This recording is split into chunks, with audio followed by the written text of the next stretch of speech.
Welcome to Undercovered, the podcast with Bing Kimpo. Undercovered, because some stories need to be told. Others told more. A few told more fully, or perhaps in a different way, if not in a different light. Welcome to conversation about some of the stuff that's just undercovered. Welcome to Undercover, the podcast, where we talk about subjects that remain undercovered. Now, for this show, we're talking about out-of-home media in Southeast Asia. For more news and information curated for the OOH industry in the ASEAN region, follow at ASEANOOH on Twitter.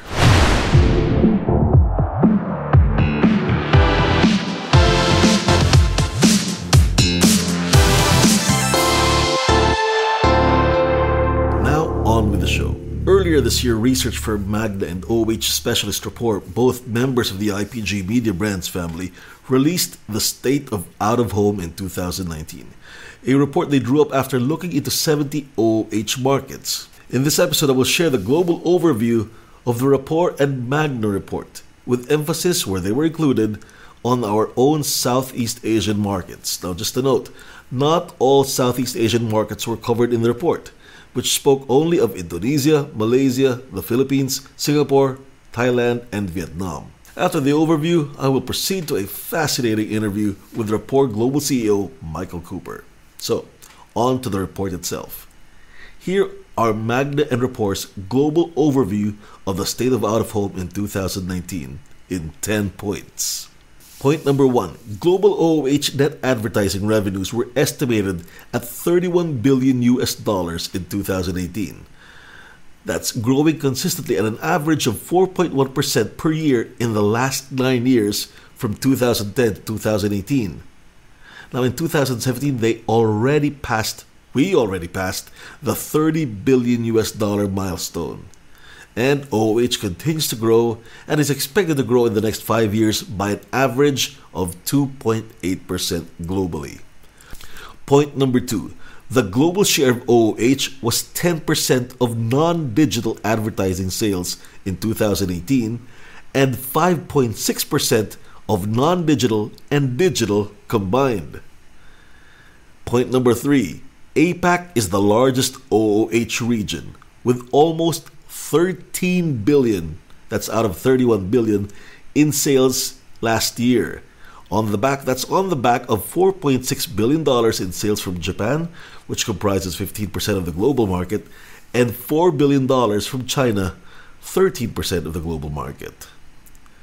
Now, APAC is expected to register an average growth of nearly 3% in the next 5 years. Japan and China, along with a larger market, the US, comprise 52% of the global market. Now, what about Southeast Asian markets? We'll take a look now at the six markets. Southeast Asian market number 1, Indonesia. Net advertising revenue for OOH in 2018 was valued at $300 million. OOH accounted for 4.4% of the total ad spend in Indonesia. Digital out-of-home comprised 0.6% of the total OOH net advertising revenue. Compounded annual growth rate for OOH net advertising revenues over the next 5 years is forecast at 2%. Next market, Malaysia. Net advertising revenue for OOH in 2018 was valued at $128 million. This accounted for 10.7% of the total ad spend in Malaysia. Now, out of that, digital out-of-home comprised 4% of the total OOH net advertising revenues. Compounded annual growth rate for OOH net advertising revenues over the next 5 years is forecast at 6.2%. In the Philippines, OOH net advertising revenue in 2018 was valued at $326 million. OOH accounted for 14.9%. That's a huge 14.9% of the total ad spend in the Philippines. Now, digital out-of-home comprised 23.2% of the total OOH net advertising revenues. Compounded annual growth rate for OOH net advertising revenues over the next 5 years is forecast at 12.4%. In Singapore, OOH net advertising revenues in 2018 was valued at $197 million. OOH accounted for 12.6% of the total ad spend in Singapore. DOOH comprised 25.9% of the total OOH net advertising revenues. Compounded annual growth rate for OOH net advertising revenues over the next 5 years is forecast at 2.3%. Thailand. OOH net advertising revenues in 2018 was valued at $419 million. That's $419 million. This accounted for 11.4% of the total ad spend in Thailand. DOOH comprised 32.6%. Wow. 32.6% of the total OOH net advertising revenue.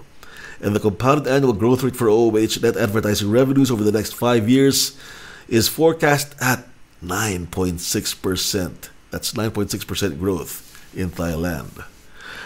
And finally, in Vietnam, OOH net advertising revenues in 2018 was valued at $51 million. OOH accounted for only 3.9% of the total ad spend in Vietnam. DOOH comprised 19.3% of the total OOH net advertising revenues, and the compounded annual growth rate for OOH net advertising revenues over the next 5 years is forecast at 2.1%. Point number 4 now. Digital out-of-home is hitting critical mass. DOOH accounted for a 20% share of OOH sales in the APAC region. That's the second highest share among the regions after Latin America's, Latin America had 21%. The global average share of DOOH in OOH revenues is now 18%. So you can imagine what a huge percentage Thailand has. Thailand accounting, of course, for 32.6% in DOOH revenues out of the total OOH net advertising revenues there.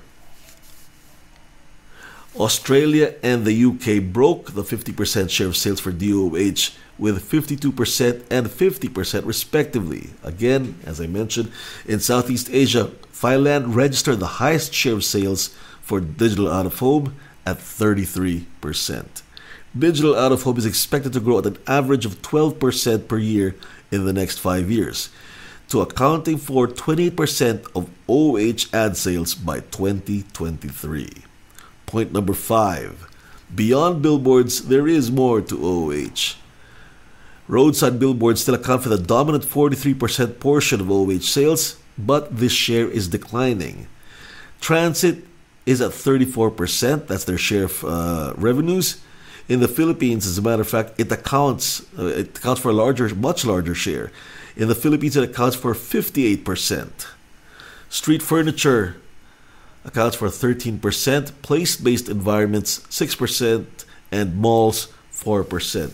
So that's the mix for out-of-home beyond roadside billboards. Point number 6, consolidation is underway in the markets. In the top 20 markets analyzed by Magda and Rapport, which together account, these 20 markets, top 20 markets, together account for 80% of global revenue, the average market share of the top 3 vendors was 63%.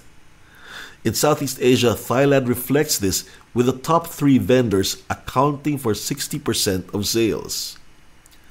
Point number 7. OOH is becoming a global industry, with the top 7 companies that have regional or multinational presences accounting for 42% of global sales. Point number 8. Out-of-home inventory is plateauing. In the top 20 markets, roadside billboards have decreased 9%, and their share has also decreased from 40 to 37%. Transit ad volumes, though, are up 3%. Their share of ad revenue is now almost at par with roadside billboards at 35%. Now, this is happening even as digital out-of-home inventory has doubled in the last 3 years. Digital out-of-home units now comprise 5% of total out-of-home inventory, yet they already account for 18% of revenues. Conclusion.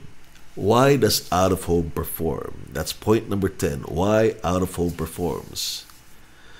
First, digital out-of-home inventory increases the yield or revenue per location. According to the study, the revenue per unit increase of a digital out-of-home inventory unit can be up to 12 times that of an equivalent static out-of-home unit of the same size placed in the same location. Number 2, digital out-of-home attracts new categories of advertisers, especially those who want to take advantage of its immediacy and responsiveness. Next, digital out-of-home opens new environments, particularly place-based ones such as elevators and taxis, as screens become more affordable and as they become connected. Also, out-of-home's reach and audience are holding. The reach and audience of out-of-home media has not gone down. Next has been an improvement in audience measurement, of course an improvement in creativity, and finally, it is more affordable. The global average CPM for out-of-home is $11 versus $26 for national free TV. Now, at the start of the report, Rapport Global CEO Michael Cooper sums up his excitement about out-of-home in 2 parts. First, he says, and I quote, "Just about every consumer you will ever target is spending 75% of their waking life outside of their home."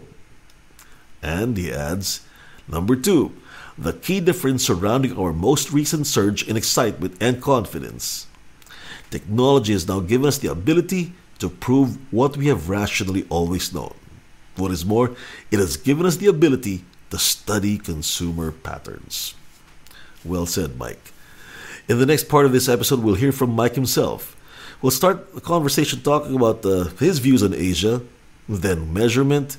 Then we go on to the globalized out-of-home industry. We'll also talk about tech brands and OOH. OOH in the age of digital rather, and the out-of-home specialist business and that of Rapport in the region. Here's my interview with Mike Cooper.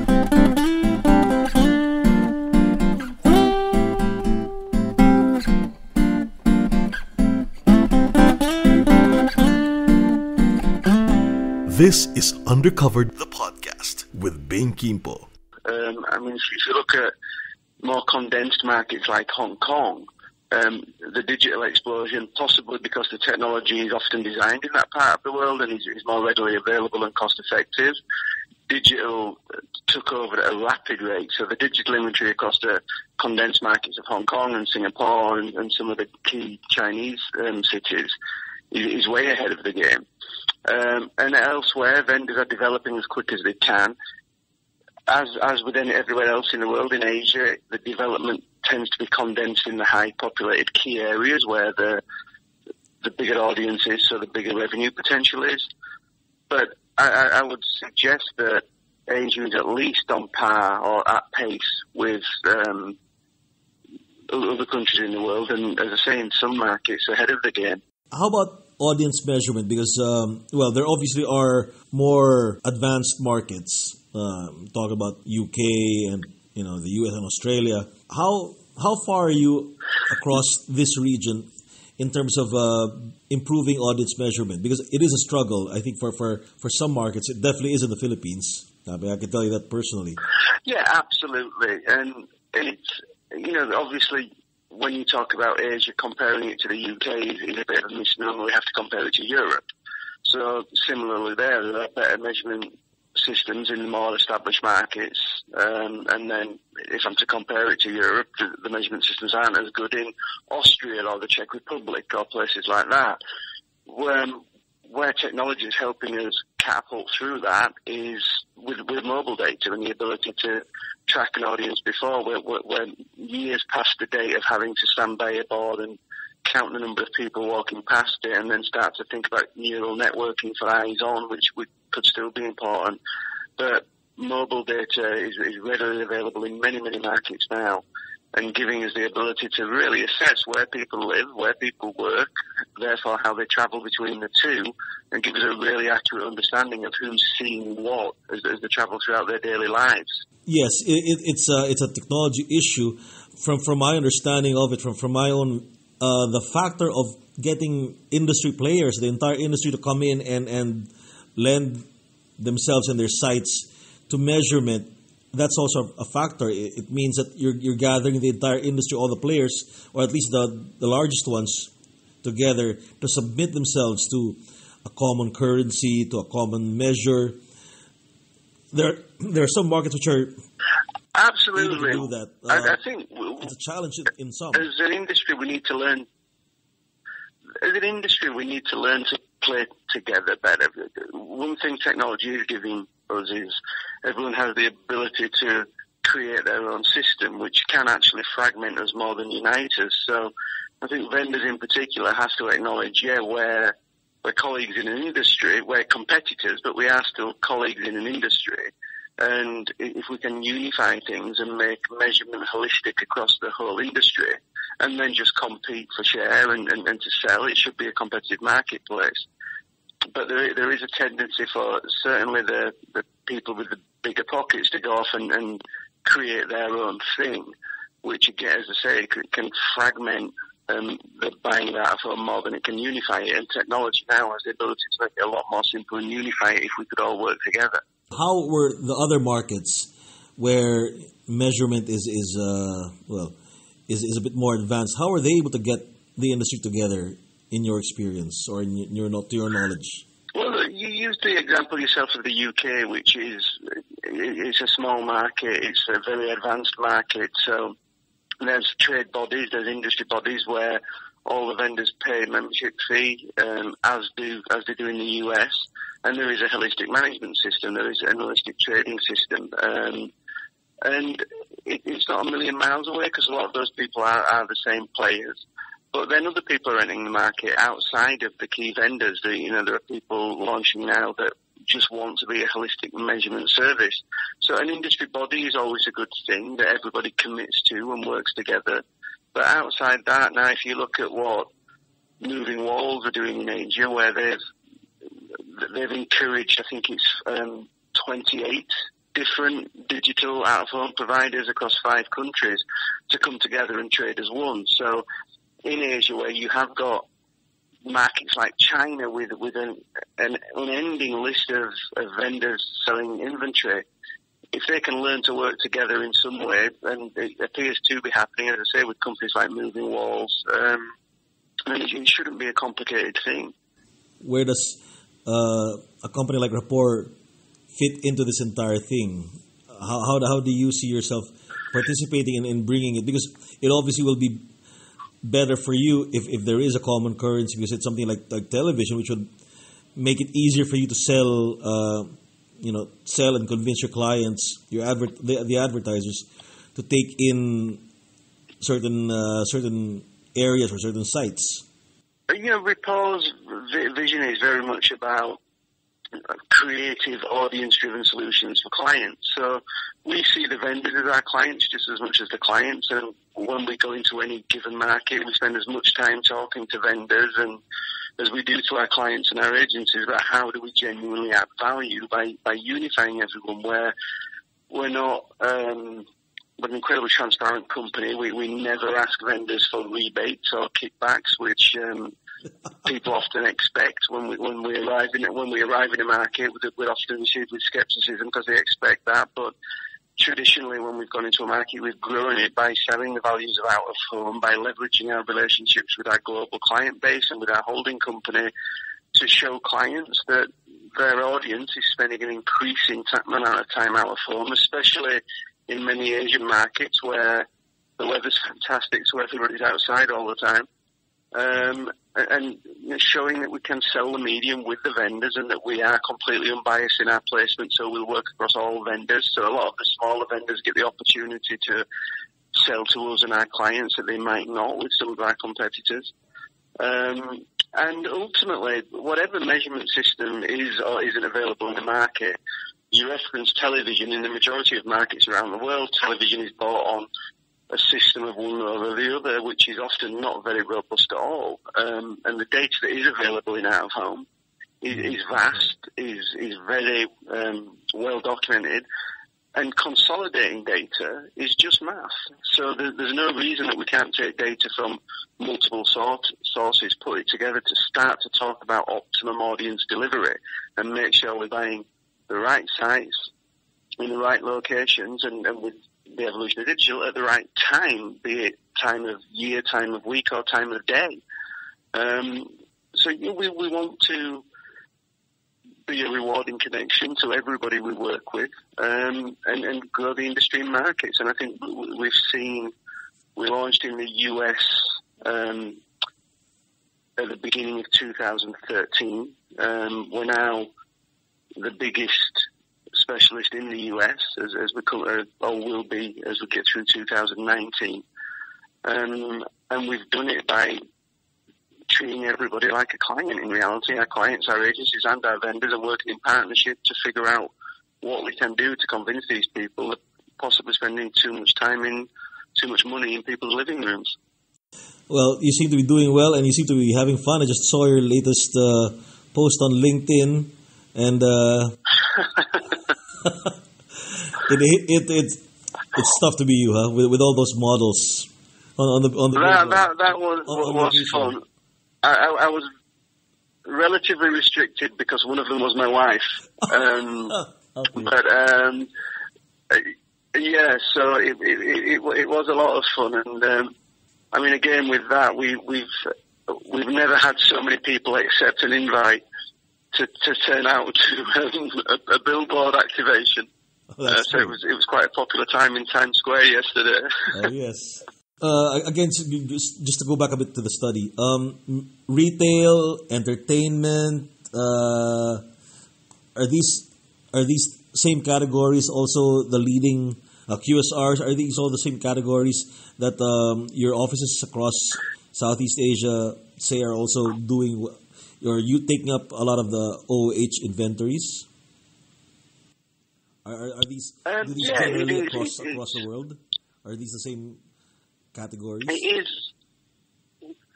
With a few anomalies, it is pretty much the same footprint, and I think it's probably reflective of communication technology. The fact that evolutions in anything now tend to happen on a global level, be it fashion trends. It used to be that a fashion trend would launch somewhere and it would slowly roll around the world, but technology now allows that to happen instantaneously. So what we're finding with some of our entertainment clients like Sony, when they launch the new Spider-Man movie, it goes live in every market around the world at the same time, because the idea of rolling things out around the world, we can't do that faster than technology can do it. So it is a very similar footprint. I mean, I guess one of the anomalies in some of the Asian markets is, yes, it's retail, but if you go to Hong Kong, Singapore, it's high-end retail. Now, Prada, Versace, things like that, I've always been fans of out of home, but when I walk through the streets of Hong Kong or Singapore, it's saturated with Louis Vuitton and Jaeger LeCoultre and Patek Philippe. And so, yeah, retail's very strong for out of home on a global level, but very high-end retail seems to be really getting involved in the space across many Asian markets. Yeah. And you mentioned the tech giants as well. I mean, it's interesting that I'm sure when you do a lot of these interviews, people get excited about social and search and online video. And I think what the actual people that create that kind of stuff, the Googles and Amazons and Facebooks of this world, realise is that for them to sell what they do, they use out of home.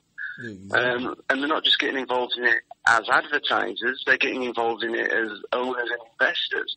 So Google via Alphabet have now taken ownership of what was Titan and became Intersection in the US. And then as advertisers, Netflix have bought their own network of billboards in Los Angeles now because it's so important to them. So they bought, I think it's a fleet of 30 billboards just to use for their own inventory and per mount.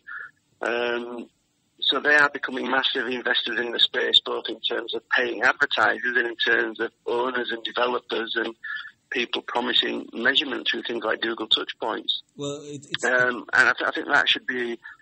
Sorry, carry on. No, go on, please.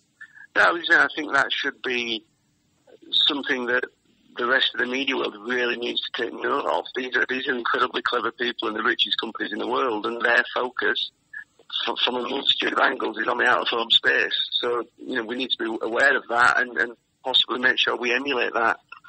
I was thinking that as you were mentioning the likes of Alphabet / Google and Netflix, probably the scale of these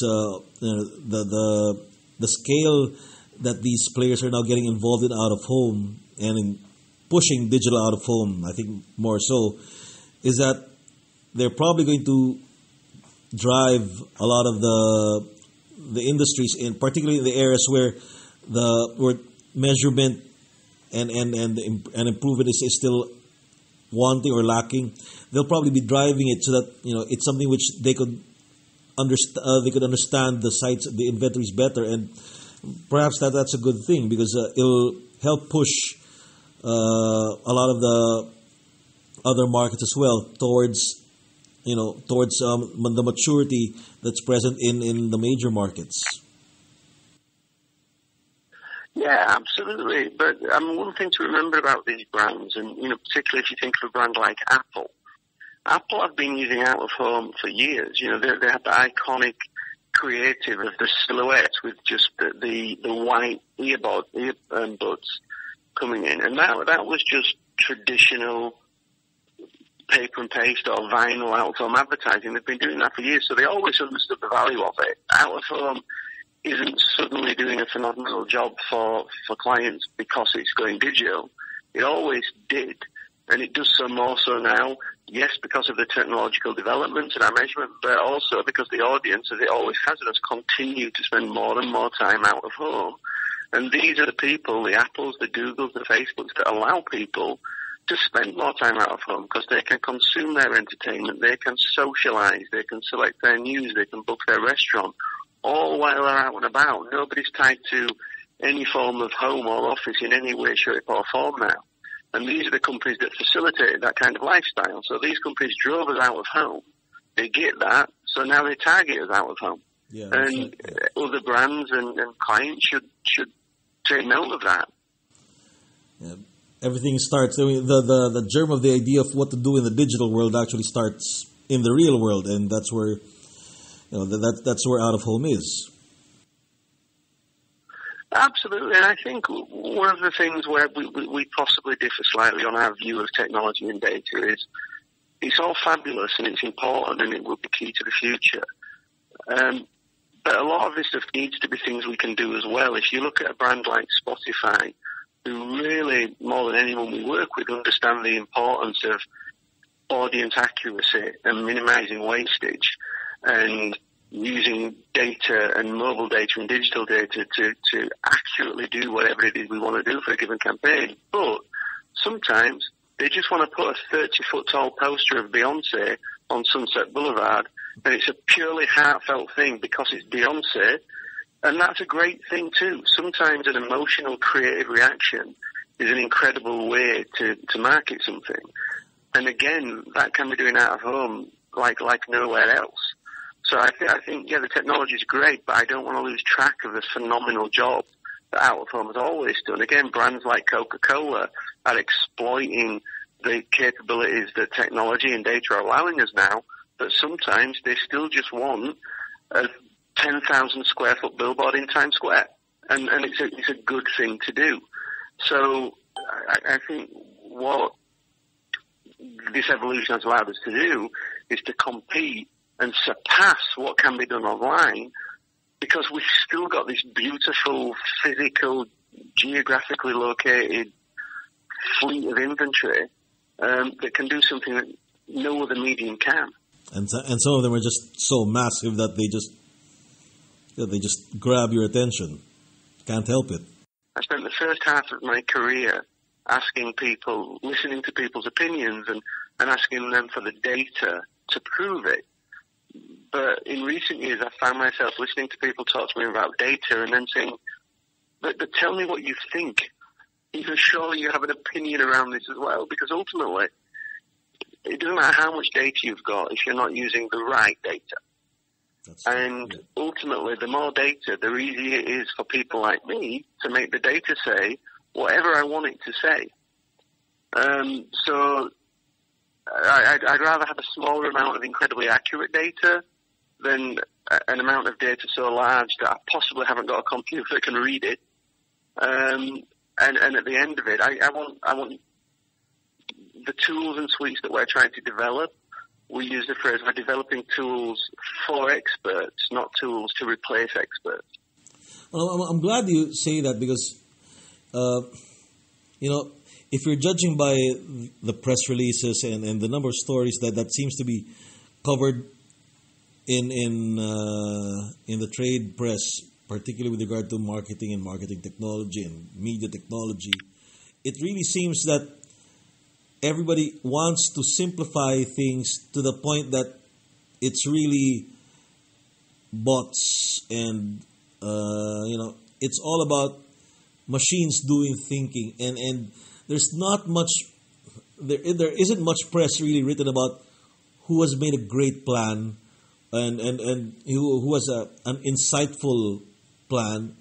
It seems to be a lot of it is really, I don't know, there's just too much concentration on programmatic, on efficiencies and all of that, to the extent that somehow insight and all of these things about discovering what people do throughout the day, that seems to be thrown down the road, and I think it's a pity, particularly if out of home would fall into that trap, perhaps, because out of home is in the real world.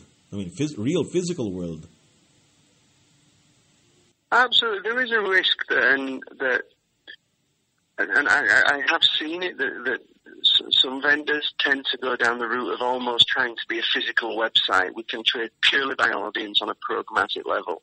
Yeah. And we're not a website, and any aspiration to be like online is misguided. Because in truth, if you don't work at Facebook or Google, who are taking, I think it's 80% of every cent spent now, out of home isn't really a benchmark of success in the media world. And ultimately, if I just look at data, if I have a client that is anecdotally buying 1,000 billboards to reach 1 million people, can I reach 1 million people on most of the world's metro systems in 2 days for a lot less money? Yeah. But is that ever the brief? Just reach 1 million people, wherever the hell they are, or as accurately as you can? No, the brief is often and should be to weave your way into the fabric of community and to target a specific audience in a specific function of their life, be it parents on the school run or fashionistas shopping or foodies going out on a Friday night for dinner. So we still, whatever data and technology and inventory is available to us now, it should still be based on a very accurate and a very aggressively demanded brief from the client that comes down to who are you targeting and who are you really targeting beyond an arbitrary demographic that people like me made up to sell you advertising. Who are you really targeting and what do you want them to do? And again, what do you really want them to do is highly likely to simply be aware of your product. There's usually a drive to purchase or a drive to consideration. And really that is our art. As media planners, our art is solving the puzzle of how do we make those people do that.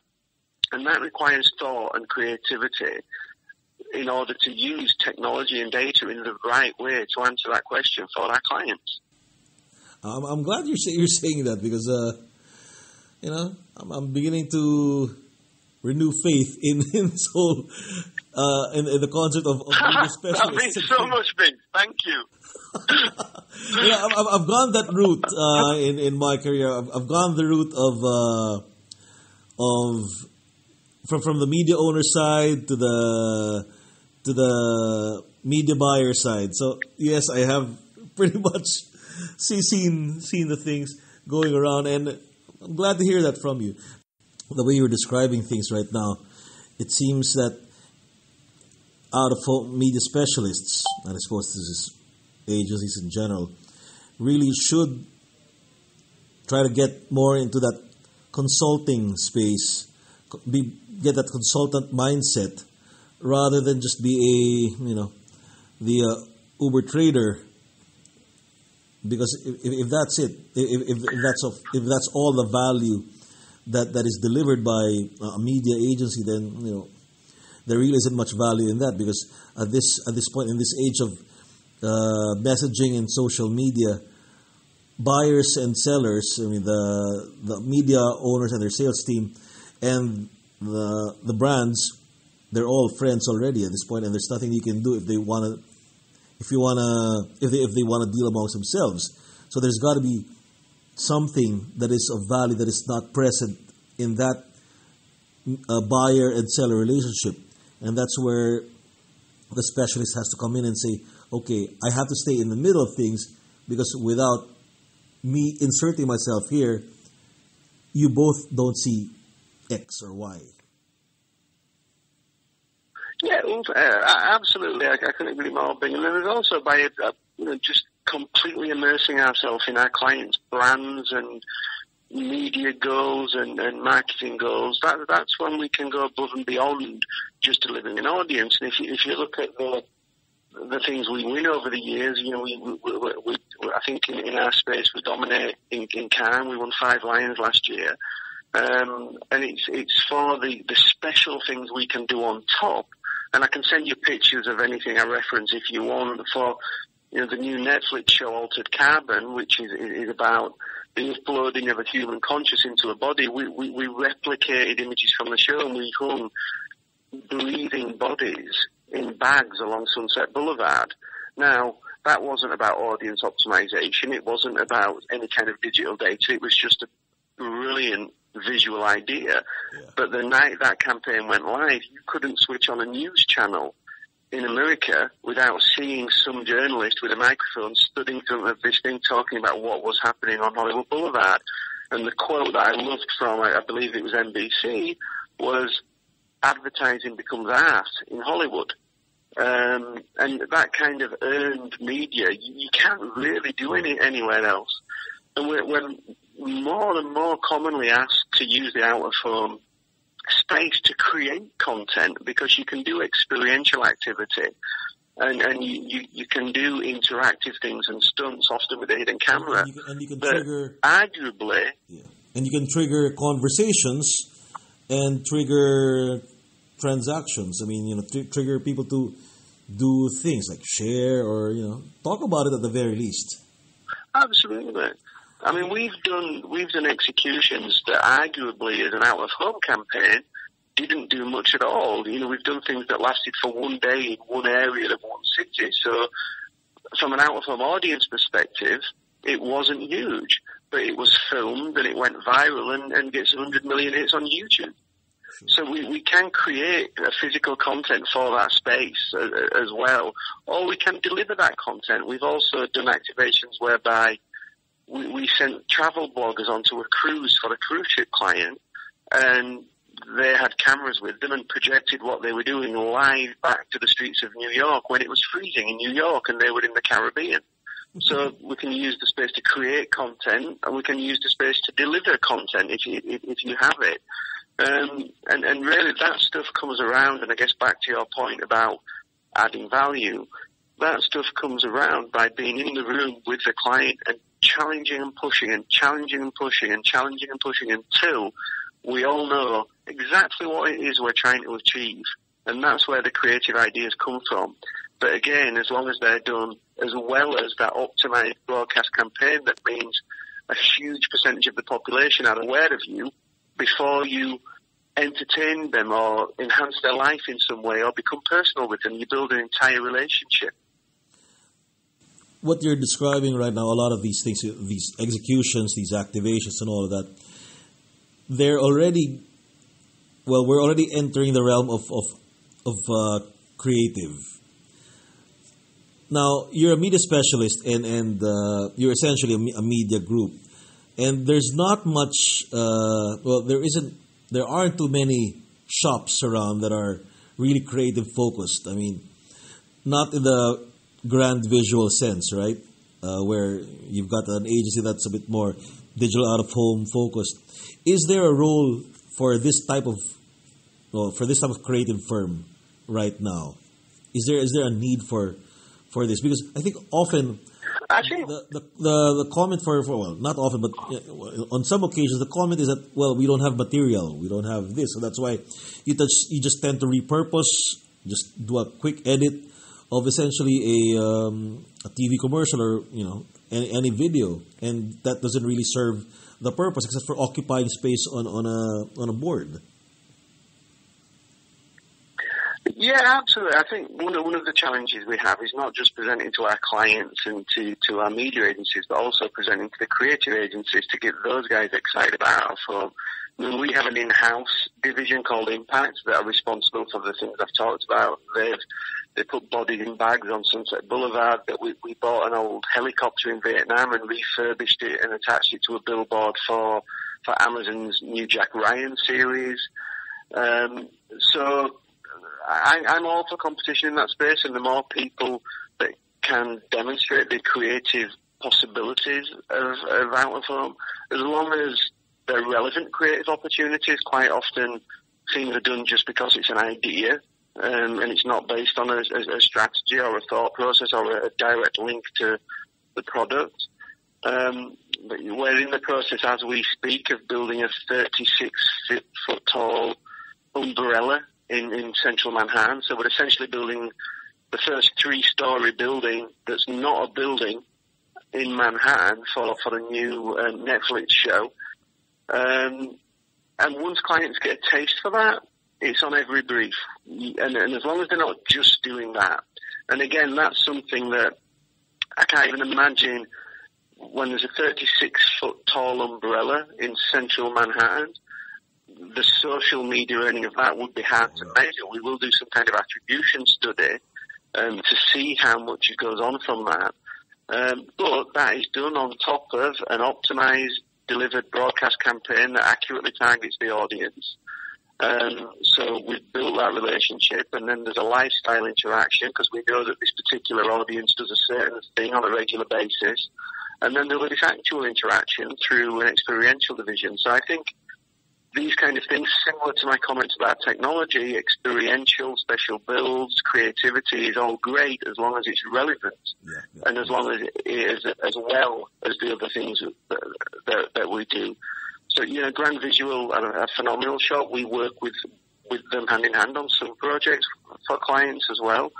And I think there's space in any market for anyone that can come in and demonstrate the relevant creative potential of out of home. All right, let's talk a bit about Rapport in the region. You're present here. Of course, IPG is present in more markets. What are your plans for Southeast Asia? So our offices at the moment are Hong Kong, Malaysia, and India. That's our APAC footprint at the moment. And it's very, very much a focused market for us. I imagine that China and Thailand will be next and imminent and very important. But again, back to it references some of your earlier questions. We're part of a holding company, so it will be easy for us to put a Rapport sticker on every door in Asia and tell you that we've got 20 offices. But they wouldn't be real. So our approach to any given market is to meet with the holding company, meet with our clients and our clients in other markets that want us to be present and where do they want us to be present, but also spend time with the vendors and the trade press and people like yourselves to really establish the need and what the need is and how different it is to every other market. Because if we come to China and do exactly what we're doing in the US, we've got something wrong. Mm-hmm. So we don't have a one-size-fits-all. We're not in a mad rush to open in every market, but when we do open, we'll be immediately relevant. We'll be tailored to that market, and we'll already have the support of the industry going in. So I can imagine that China and Thailand will hopefully be open for us imminently. Outside of that, again, we visit markets, we'll establish the need and the relevance and take it from there. But we'll never have this conversation being where I'll tell you I've got 35 offices across Asia because I've put a sticker on every IPG door.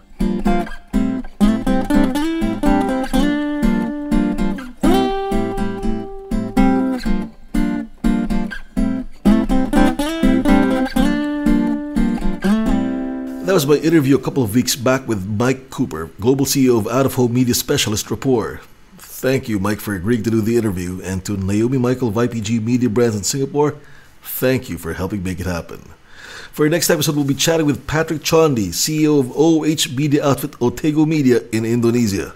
Till then, this has been Bing. See you out of home.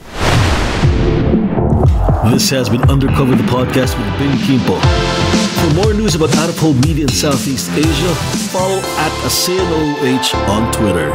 This has been Big. Thanks. For comments and suggestions, email me ASEANOOH, that's ASEANOOH @gmail.com.